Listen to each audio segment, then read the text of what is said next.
नमस्कार, मैं शंभू कुमार सिंह और आप देख रहे हैं नेशनल दस्तक। युद्ध जो है वो बहुत भयानक होता जा रहा है। खबर सिर्फ इतनी नहीं है कि खामनेई की मौत हो चुकी है, खामनेई के लिए दुनिया भर में लोग प्रदर्शन कर रहे हैं। खबर इससे कहीं बड़ी है। कम से कम ईरान जो है वो पूरी तैयारी करके बैठा है। खामनेई के खिलाफ एक बड़ी जासूसी हुई है और मोसाद के कुछ लोग जो एजेंट बने हुए थे खामनेई के, उन्होंने लोकेशन दिया और खामनेई की हत्या हो गई है। लेकिन खामनेई की हत्या ने कहीं ना कहीं इजराइल और ईरान को और मुश्किल में डाल दिया है। खबर ये आ रही है अभी की सबसे बड़ी खबर है कि बेंजामिन नेतन्याहू जो इजराइल का प्रधानमंत्री है, उसको अपने बंकर पर और अपने रडार पर भरोसा नहीं है और वो जर्मनी शिफ्ट हो गया है।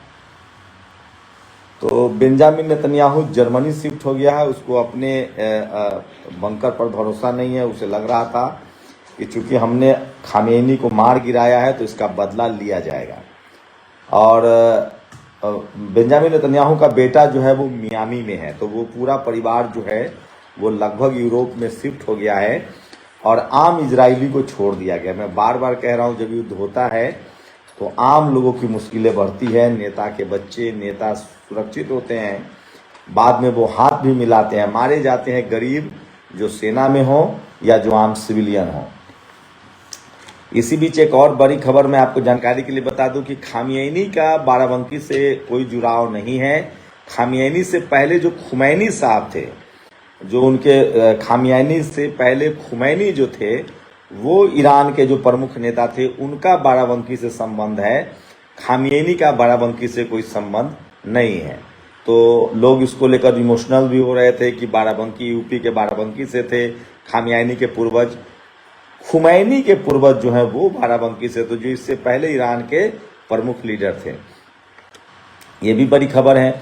दूसरी बड़ी खबर है कि ईरान ने अब लगभग तय कर लिया है कि जितने एयर स्पेस खासकर खाड़ी देश जो मुहैया करा रहे हैं, चाहे वो दुबई हो, अबू धाबी हो, जॉर्डन हो, इन देशों पर भी वो हमला कर रहा है और आज भी उसने हमला किया है। साथ ही ईरान के जो मिसाइल है, इससे फायदा क्या हुआ? दरअसल सारे जो इंटरसेप्टिक जो वायु रक्षा प्रणाली थे, इन्हीं सेंटर्स पर थे और ये लोग तुरंत इजराइल को बता देते थे कि आप पर रॉकेट आ रहा है या मिसाइल आ रहा है। इसलिए ईरान ने रिस्क लेकर इन तमाम ठिकानों पर हमला किया है और उसके बाद अब इजराइल पर बम गिरना शुरू हो गया है। तो इजराइल बिल्कुल अमेरिका के रीच में है, ईरान के रीच में है और अभी मुश्किल से ज़्यादा नहीं, अभी ईरान ने सारे पत्ते नहीं खोले हैं। ईरान ने अभी मुश्किल से 2 दिनों में लगभग 500 के करीब मिसाइल दागे हैं, 500, और 250 के करीब उसने ड्रोन दागे हैं। तो इस हिसाब से बात करें तो अभी युद्ध में बहुत कुछ बाकी है और ईरान अब बैलिस्टिक मिसाइल का इस्तेमाल कर रहा है। ये बड़ी खबर है। और इजराइल के बीट सीमेंस में अब तकरीबन 8 की मौत हुई है। चौंकाने वाला वीडियो वहां से मिल रहे हैं। तो ये युद्ध अब बहुत बड़े लेवल पे पहुंच गया है और जिसकी उम्मीद अमेरिका और इजराइल को नहीं थी। तो ईरान ने बैलिस्टिक मिसाइल का जो उपयोग है वो शुरू कर दिया है और ईरान ने स्ट्रेट होर्मुज को बंद कर दिया है। ये वो रास्ता है जहां से 20% जो बड़े जहाज है तेल के, वो पास करते हैं, तो वहां भी बंद कर दिया है। और इससे साफ है कि ये युद्ध जो है वो दुनिया पर असर डालेगा। महंगाई बढ़ेगी, तेल की कीमत बढ़ेगी, आम लोग सफ़र करेंगे। भारत के लिहाज से देखें तो बहुत नुकसान होगा, क्योंकि हमारे बहुत सारे लोग, लाखों लोग मिडिल ईस्ट में नौकरी करते हैं, Abu Dhabi, Dubai, Sharjah, UAE, Jordan, वहाँ पर अफरा तफरी का माहौल है। एयरपोर्ट्स पर हमले हुए हैं, वहाँ अफरा तफरी का माहौल है। तो ईरान जो है वो तय कर चुका है कि वो पीछे हटने वाला नहीं है और उसने नए मिसाइल्स जो है वो छोड़ने शुरू कर दिए हैं। और इजराइल, अमेरिका तो सुरक्षित रह सकता है लेकिन इजराइल उसकी जद में आ रहा है। खबर ये भी है कि चीन के पास लगभग 12,000 किलोमीटर मार करने वाले मिसाइल्स हैं। तो युद्ध बड़ा होगा, क्योंकि रूस और चीन हथियारों की सप्लाई बढ़ाएंगे ईरान को। खामनेई की हत्या के बाद, खामनेई की शहादत के बाद ईरान के लोगों में जो गुस्सा था खामनेई के खिलाफ, वो खत्म हो गया और ईरान के लोग सड़कों पर निकल रहे हैं और वो इसे इंडिविजुअल युद्ध मानने लगे हैं। वो कह रहे हैं कि हवाई युद्ध के बाद इजराइल की सेना को हमारे कब्जा करने के लिए हमारे यहाँ आना पड़ेगा और तब हम बताएंगे। तो युद्ध लंबा चल सकता है, लेकिन नुकसान इजराइल को होगा। इस युद्ध में अमेरिका का कुछ बिगड़े न बिगड़े, इजराइल पूरी तरह से बर्बाद होगा। और लोग सही में कहता है कि वक्त जो है वो करवट लेता है। कल तक जो इजराइल फिलिस्तीन पर कब्जा करने की कोशिश कर रहा था, मासूम बच्चे मारे गए, अब वो खामियाजा इजराइल को भुगतना पड़ेगा। मैं बता दूं कि बहुत सारे पत्रकार जो हैं भारतीय मूल के, प्रधानमंत्री के दौरे पर इजराइल गए थे, वो वहां फंसे हुए हैं, वो वहां से नहीं आ पा रहे हैं, ये भी खबर है। तो इजराइल के पास इतनी सारी इंटेलिजेंस कैसी थी, एक बड़ा सवाल है। इजराइल में यूएस का पहला बड़ा नुकसान एक झटके में, सोचिए, ये मैं नुकसान बता रहा हूं। ईरान की इस्लामिक रिवॉल्यूशनरी गार्ड कॉर्प्स ने दावा किया है कि उसने अमेरिकी MQ-9 रैपर ड्रोन को एयर डिफेंस सिस्टम की मदद से मार गिराया है। MQ-9 रिपर की कीमत कितनी है? एक MQ-9 रिपर ड्रोन की अनुमानित कीमत लगभग 30 से 35 मिलियन अमेरिकी डॉलर बताई जाती है। तो युद्ध ड्रोन से लड़ा जा रहा है, जो कि पायलट रहित विमान है, उसको मार गिराया जा रहा है। लेकिन इजराइल जो है वो पूरी तरह से घिर चुका है। इजराइल पर लगातार हमले हो रहे हैं और इजराइल को चारों तरफ से घेरा जा रहा है। ये सबसे बड़ी खबर बता रहा हूं। तो युद्ध बड़ा होता जा रहा है और खामनेई ने साफ कर दिया है, खामनेई की मौत के बाद साफ हो गया है कि ये युद्ध इतनी आसानी से रुकने वाला नहीं है। तो ये युद्ध जो है और आगे बढ़ेगा, ये युद्ध बड़ा होता जा रहा है। और खामनेई जो है वो जिस तरह से ये सारी खबरें सामने आ रही है वो साफ है। एक बात मैं बीच बीच में बार बार साफ कर दूं कि खामनेई जो है उनका संबंध बाराबंकी से नहीं है, खुमैनी का संबंध बाराबंकी से था। खुमैनी ईरान की 1979 की इस्लामिक क्रांति के जनक खामनेई के गुरु थे। खुमैनी के दादा सैयद अहमद मुसावी बाराबंकी के गांव किंतूर के रहने वाले थे। तो ये बड़ी खबर है। खामनेई का भारत से कोई रिश्ता नहीं था, नाता नहीं था। खुमैनी का भारत से रिश्ता था।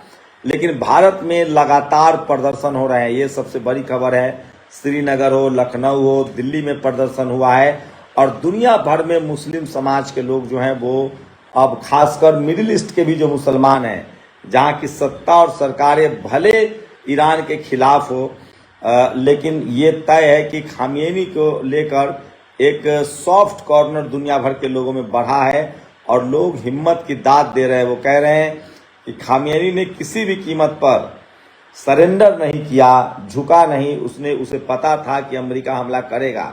खामेनी चाहते तो अपने परिवार को, रूस ने कई बार ऑफर किया था कि आप हमारे यहाँ शिफ्ट हो जाइए, चीन ने कई बार ऑफर किया कि आप हमारे यहाँ शिफ्ट हो सकते हैं। खामेनी के पास मौका था कि वो भाग सकता था, लेकिन खामेनी फरार नहीं हुए। जैसे बेंजामिन नेतन्याहू को अपने ही देश के बंकरों पर और सेना पर भरोसा नहीं है, और बेंजामिन नेतन्याहू जो इजराइल का प्रधानमंत्री है वो शिफ्ट हो चुका है जर्मनी में। पहले वो ग्रीस चले जाता था, लेकिन अब वो जर्मनी में शिफ्ट हो चुका है। तो ये जो खबरें हैं इससे साफ होता है कि इस युद्ध में अगर सबसे ज़्यादा किसी को जो है वो तकलीफ होगी तो वो इजराइल की होगी। ईरान के मुकाबले इजराइल एक मजबूत देश रहा है, ताकतवर देश रहा है, और उसको बहुत ज़्यादा नुकसान होगा, क्योंकि ये तो साफ है। बड़ी खबर मैं आपको बता रहा हूँ कि जिस तरह से इजराइल ने ये पूरा प्रपंच रचा था, अब ये साफ हो गया है कि ईरान की एक मुकम्मल तैयारी थी, और ईरान की जिस लेवल पे ये तैयारी थी उससे साफ है कि किसी भी कीमत पर ईरान इस युद्ध में पीछे नहीं हट सकता है। भारत में मुस्लिम समाज का सिंपैथी है, और भारत ही क्यों, middle east, south east Asia, Europe, दुनिया भर के जो लोग हैं, जो अमन पसंद लोग हैं, वो सोशल मीडिया पर लिख रहे हैं कि खामेनी ने सरेंडर नहीं किया, झुका नहीं, और वो अपने देश के लिए शहीद हुए।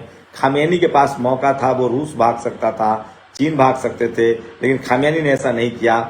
जबकि बेंजामिन नेतन्याहू जो इजराइल का प्रधानमंत्री है वो जर्मनी फरार हो गया है, वो अपने परिवार उनका अलग है, जर्मनी शिफ्ट हो गया है। इससे साफ है कि इजराइल के ऊपर ईरान की रीच है, लेकिन ईरान की नीति इस बार अलग है। ईरान इस बार उन देशों पर भी हमला कर रहा है, खासकर सैनिक ठिकानों पर। आज ईरान के विदेश मंत्री ने कहा है कि हम किसी भी मुस्लिम देश पर हमला नहीं कर रहे हैं, हम उन ठिकानों पर हमला कर रहे हैं जहां से अमेरिका को मदद मिल रहा है, चाहे वो एयरबेस हो, एयरपोर्ट हो, चाहे वो मिलिट्री बेस हो, चाहे वो युद्धपोत हो। कई सारे जो युद्धपोत, बड़े बड़े युद्धपोत जो अमेरिका के बंगाल की खाड़ी में खड़ा है, वो भी खतरे के निशान पर है, वो लौट पाएगा कि नहीं। तो दुनिया में एक बड़ा युद्ध छिड़ गया है। अमेरिका भले अलग हो, ईरान भले अलग थलग दिख रहा हो, लेकिन ये सच है कि ईरान के पीछे रूस और चीन खड़ा है। हथियारों की कमी उसे नहीं होगी, लड़ना उसे ही पड़ेगा, लेकिन हथियारों की सप्लाई लगातार जारी रहेगी। और अमेरिका की इतनी हैसियत नहीं है या इजराइल की कि वो रूस पर हमला करे या चीन पर हमला करे। चीन ने कहा है कि अगर हम पर एक भी बम गिरा तो हम एक साथ 60 परमाणु बम गिरा सकते हैं किसी भी दुनिया के देश पर। मतलब वो सीधे सीधे अमेरिका को धमकी है। तो रूस और चीन जो है इसमें अपना हाथ साफ करेगा। रूस अपने सारे हथियार और चीन अपने सारे हथियारों की टेस्टिंग करेगा। युद्ध बड़ा होगा, लंबा खींचेगा, नुकसान जो है वो जरूर ईरान को होने वाला है और इजराइल को होने वाला है। और जो लोग ईरान के साथ खड़े हैं, भारत के लिहाज से मैं आप सब लोगों से अपील करता हूं कि आप शांति बनाए रखें। कोई ऐसा मौका न दे जिससे कट्टरपंथियों को मौका मिले। आप ईरान के समर्थक हो सकते हैं, सिंपैथी हो सकते हैं, संवैधानिक तरीके से उनको लिखें। अगर आप सड़कों पर उतर रहे हैं, भारत की नीति है, बुद्ध की नीति है, युद्ध की नीति नहीं है, भारत सरकार की नीति है। हम अपना भी पहले देखेंगे, तो भारत सरकार के साथ रहें। भारत सरकार का जो भी फैसला है उसके साथ आपको बने रहना पड़ेगा अगर आप एक भारतीय हैं तो। और इसीलिए कोई भी ऐसा काम ना करें। आप भले ईरान के समर्थक हैं, लेकिन कानून हाथ में न ले, नियम कानून न तोड़ें। सिंपैथी जरूर हो सकती है, हर आदमी को सिंपैथी है खामेनी से, ईरान अकेला पड़ गया, अलग थलग पड़ गया है, लेकिन इजराइल के साथ कोई नहीं है। सबको पता है कि फिलिस्तीन में निर्दोष मारे गए। तो हिटलर वाली दुर्गति होगी देर सवेर बेंजामिन नेतन्याहू की। लेकिन आप लोग जो भी भारत में, अगर आप मुस्लिम हैं या किसी भी समाज से हैं, आपको कोई प्रोवोक कर रहा है कि आप सरकार के खिलाफ कुछ बोलिए, तो ऐसा मत कीजिए। युद्ध की एक पॉलिसी होती है, भारत की जो विदेश नीति है आपको उसके साथ बना रहना पड़ेगा। और भारत सरकार मतलब भारत की आवाम, उसने फैसला किया है कि वो मध्य मार्ग, बुद्ध के रास्ते पर है। हम न किसी के खिलाफ हैं न किसी के साथ हैं। हाँ, अगर शांति वार्ता होती है तो हम उसके पक्ष में हैं। भारत ईरान के खिलाफ भी नहीं है, लेकिन भारत उसके लिए युद्ध भी नहीं करने जाएगा। ये सबसे बेहतर स्थिति होती है। हम चाहते हैं कि शांति हो, ये भारत की नीति है, भारत की रणनीति है। हमें सीख जरूर लेनी चाहिए कि हमें सामरिक रूप से कैसे मजबूत होना है। यहाँ के जो कट्टरपंथी हैं, जो कर्मकांडी हैं, जो अंधविश्वासी लोग हैं, उनको मानना पड़ेगा कि आपको ड्रोन बनाने पड़ेंगे, मिसाइल्स बनाने पड़ेंगे। सोचिए, ऐसे अमेरिका के पास मिसाइल्स है जिसकी डिस्टेंस 12,000 से 20,000 किलोमीटर तक है, और वो ध्वनि की गति से 6 गुना 7 गुना ज्यादा गति से ट्रेवल करता है। ध्वनि की गति लगभग 1200 किलोमीटर होती है। मिसाइल्स ऐसे हैं जो 7,000 किलोमीटर प्रति घंटे की रफ्तार से उड़ते हैं, और वो भी 200 किलो से लेकर 1,000 टन तक के बम लेके जा सकते हैं। मान लीजिए दिल्ली से अगर आप कहें कि इस्लामाबाद और कराची की दूरी मिनटों में तय किया जा सकता है। तो आपको, भारत को यही सीख लेनी चाहिए। हमारे तमाम लोग जिन्होंने परमाणु बम का परीक्षण किया, चाहे इंदिरा गांधी हो या वाजपेयी हो, वो सब एक दूरदर्शी नेता थे। और ये जरूरी है, आज के डेट में वही देश सुरक्षित है जिसके पास परमाणु बम है।